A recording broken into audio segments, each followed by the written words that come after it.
اللہ کے نبی صلی اللہ تعالیٰ علیہ وسلم کا جب آخری وقت آیا، آپ کے وصال کا وقت آیا، حضور نے اپنی بیویوں کو بلایا، ازواج مطہرات کو بلایا اور پوچھا کہ کس کے پاس کتنا سونا ہے، کتنا زیور ہے۔ ازواج مطہرات نے کہا میرے پاس اتنا ہے، ان کے پاس اتنا ہے۔ سب نے اپنے چاندی سونے کے زیورات لا کر پیش کر دیا۔ حضور پاک صلی اللہ علیہ وسلم نے فرمایا اے میری بیویوں، اے میری ازواج، اگر تم چاہو تو یہ سب اللہ کی راہ میں خیرات کر دو،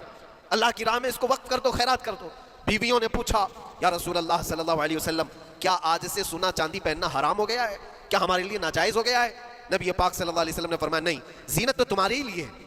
سونا اور چاندی تمہارے لیے ہے، حرام نہیں ہے، ناجائز نہیں ہے، لیکن میں دیکھ رہا ہوں میری زندگی کا آخری وقت آ گیا، میں رب ذوالجلال کی بارگاہ میں جانے والا ہوں، میں یہ چاہتا ہوں کہ اس حال میں دنیا سے جاؤں کہ میرے گھر میں سونا چاندی کا کوئی ٹکڑا پڑا ہوا نہ ہو اور اللہ کی بارگاہ میں فقیر اٹھایا جاؤ۔ یہ نبی پاک صلی اللہ تعالیٰ علیہ وسلم کی خواہش ہے کہ میں اللہ کی بارگاہ میں اس حال میں جاؤں کہ میرے گھر میں کوئی چیز رکھی ہوئی نہ ہو، سونا اور چاندی، مال و دولت۔ کیونکہ میرے عزیزو، اسی سے اندازہ کرو انسان اپنی خواہشات میں اتنا گھر جاتا ہے کہ اس سے نکلنا اس کے لیے مشکل ہوتا ہے، اور روح نکلنے کے وقت یہی تو تکلیف ہوتی ہے کہ کہاں کہاں کیا کیا بنایا تھا، کتنا جمع کیا تھا، حساب کرتے کرتے اس کی روح نکل جاتی ہے۔ ہم نے دیکھا ہے، میں اپنا ایک تجربہ بتاتا ہوں، عمرہ سے ہم واپس آ رہے تھے،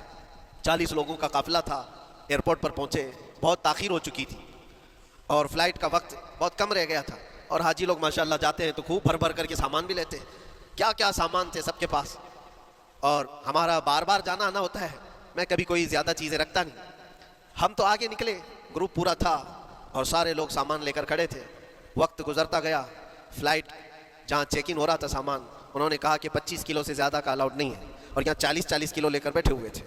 میرا تو تھوڑا سا لے لے، تیرا تو تھوڑا سا لے لے، ایک دوسرے کو پیش کر رہے ہیں۔ 3-4 لوگوں نے تو مجھے پکڑایا کہ آپ کے پاس سامان کم ہے مفتی صاحب، آپ تھوڑا سا ہمارا لے لو، جس کا لے سکتے تھے لے لیا۔ پھر اس کے بعد 1 گھنٹے سے کم ٹائم بچا تھا، انہوں نے کاؤنٹر کلوز کر دیا۔ میں نے دیکھا 20 سے 25 حاجی ایسے ہیں جن کا سامان بکھرا ہوا ہے، اور کیا لے جا سکتے ہیں ہاتھ میں، وہ بھی 7 کلو 8 کلو اتنا ہی تھا۔ ان کی خواہشات میں دیکھ رہا تھا، کوئی مسلح اٹھاتا ہے، کوئی کھجور اٹھاتا ہے، کوئی کہتا ہے نہیں میرے بچوں کے لیے کھلونے لیا تھا اس کو لے لیتا ہوں، وہ لے لو تو مسلح چھوڑنا پڑتا ہے، یہ لے لو تو کھجور چھوڑنا پڑ جاتا ہے۔ کسی نہ کسی طرح سے وہ لوگ آخری وقت 2-4 چیزیں لے کر کے نکل رہے تھے، اور بکھرا ہوا پورا سامان ایئرپورٹ پر ایسے ہی موجود تھا، 1-2 کلو نہیں، کتنے کلو کا سامان چھوڑ کر کے یوں ہی آنا پڑا۔ یا تو پھر فلائٹ کے سفر پہ جاؤ یا سامان میں لگے رہو، 2 ہی آپشن تھے، اور کون وہ چھوٹے سامان کے لیے اپنا سفر ملتوی کرتا۔ واپس آئے، حسرت بھری نگاہوں سے دیکھتے رہے اپنے سامان کو، اور پھر اندر آ کر جب بیٹھے میرے ذہن میں یہ بات گونجنے لگی، یہی حالت ہوتی ہوگی جب انسان دنیا سے جا رہا ہوتا ہے، جب یہاں سے رخصتی کا وقت آتا ہے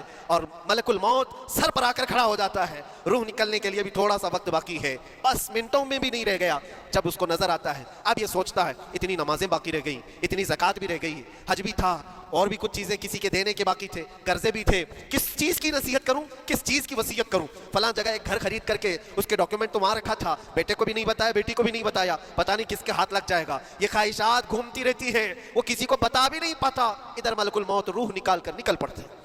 یہ انسان کی شارٹ لائف ہے، مختصر سی زندگی ہے جہاں یہ خواہشات دھری کی دھری رہ جاتی ہیں۔ اسی لیے شیخ سعدی نے بہت اچھی بات فرمائی، ایک بادشاہ نے اعلان کیا تھا اپنے وزیروں میں سے ایک کو، اس سے بہت خوش ہوا اور کہا جا آج تجھے میں اتنی جائیداد دوں گا، اتنی زمین، اتنی پراپرٹی دوں گا، جتنا تو اپنے ہاتھ میں ایک لکڑی لے کر گھیر دے گا، جتنی زمین تو گھیرے گا اتنی تیرے نام لکھ دوں گا،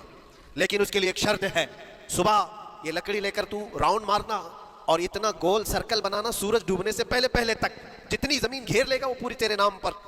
اس نے سوچا کہ اتنی بڑی زمین میں گھیر سکتا ہوں، ایک پورے دن میاں ممبئی والے اچھی طرح جانتے ہیں 4x4 کی جگہ مل جائے تو یہاں کتنی بڑی غنیمت ہوتی، اور اس بندے کو بادشاہ نے کہا لکڑی ہاتھ میں لے لے اور لکیر کھینچ، شام ہونے سے پہلے جتنا کرے گا پورا تیرے نام پر۔ وہ نکلا، اور جب لکیر کھینچتے کھینچتے جب چلنے لگا، پیچھے مڑ کے دیکھتا تھا بہت لمبی ہو گئی ہے، اتنی زمین میرے نام پر ہونے والی ہے، دوپہر ہو گئی، وہ واپس آنا نہیں چاہ رہا ہے، واپس آ کر کے سرکل پہ ختم تو کرنا ہے جہاں سے شروع کیا تھا، سوچتا اور تھوڑا کرتے کرتے وہ اثر ہو گئی اس کی، اب اس کو لگا کہ واپس پلٹنا چاہیے، کئی کلومیٹر ہو گئے تھے، اتنے کلومیٹر کی زمین اب وہ اپنے نام پر کروانے والا تھا، لیکن جب واپس پلٹنے کا وقت آیا سانس پھولنے لگ گئی، کیونکہ صبح سے چل رہا ہے، کھایا بھی نہیں ہے، پیا بھی نہیں ہے، جس چیز کو جمع کرنے کے لیے دوڑتا رہا، اب سورج پیلا پڑ گیا، ڈوبنا کے وقت قریب آنے لگا تو اب بھاگنا شروع کیا۔ بادشاہ اور اس کے وزیر انتظار کر رہے تھے کہ یہ لوٹے گا بھی، اب دیکھا بڑی دور سے یہ دوڑتا دوڑتا آ رہا ہے اپنی لکڑی کو لکیر زمین پر کھینچتے ہوئے کہ جلد سے جلد اپنے اس پوائنٹ پر پہنچ جاؤں جہاں سے شروع کیا تھا۔ سانس پھولنے لگ گئی، دوڑتے دوڑتے ہانپنے لگ گیا. سورج ڈوبنے کے قریب آ گیا, آخری کرنیں باقی تھی اور اس کا پوائنٹ بھی قریب آ گیا تھا. دوڑتے دوڑتے کسی طرح سورج غروب ہونے سے پہلے پہنچ گیا وہاں پر, لیکن کثرت سے بھاگنے کی وجہ سے ٹھوکر کھا کر کے گر گیا اور اپنے اس پوائنٹ پر لکڑی لا کر کے جمع کر دیا. بہت بڑا سرکل, بہت بڑی لکیر کھینچا تھا, لیکن ایسا گرا کہ دوبارہ اٹھ نہیں سکا. جب سپاہی اٹھانے کو آئے تو اس کی موت ہو چکی تھی, اس کی روح نکل چکی تھی. اتنا دوڑا تھا اس کی روح نکل گئی. بادشاہ نے کہا اس نے صبح سے لے کر شام تک اپنے نام جائیداد کرنے کے لیے اتنی دوڑ لگائی, بہت لمبی لکیر کھینچا, اتنی بڑی پراپرٹیز کے نام پر ہوتی, لیکن عقل مند دانشور تھا بادشاہ. اس نے کہا جہاں یہ گرا ہے وہیں اس کو دفن کرو. اور اس کے بعد اس کی قبر پر لکھا گیا تھا کہ اس کو ضرورت اتنے 2 گز زمین کی تھی, دوڑتا کتنا لمبا رہا, صبح سے شام تک اتنی لمبی لکیر کھینچ لیا, لیکن سونے کے لیے اس کو جو جگہ چاہیے تھی وہ بس اتنی ہی سی تھی, وہ 6 فٹ کی جگہ. عزیزان گرامی, یہ ایک زندگی کے کسی کا حادثہ ہو سکتا ہے, لیکن میں نے دیکھا ہے کہ تقریباً سب کی لائف میں یہی ہے. ہم اپنی خواہشات کے پیچھے اتنی تیز دوڑتے رہتے ہیں, لیکن جس چیز کی ہمیں ضرورت ہے اس کی طرف ایک بار بھی نظر نہیں کرتے.